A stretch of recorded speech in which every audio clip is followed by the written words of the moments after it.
You ask Tiger to calculate. This deals with linear inequalities with one unknown. The final result is k smaller than negative 33.9905. Let's solve it step by step. Simplify the expression. Move the negative sign from the denominator to the numerator.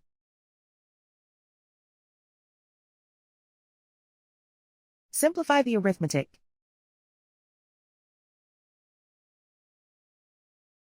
Isolate the k. Divide both sides by negative 0.1471. Whenever you multiply or divide by a negative, reverse the inequality sign.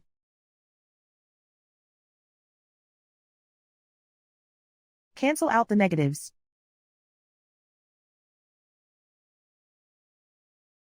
Simplify the arithmetic.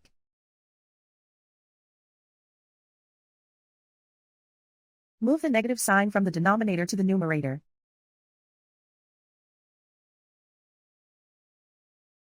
Simplify the arithmetic.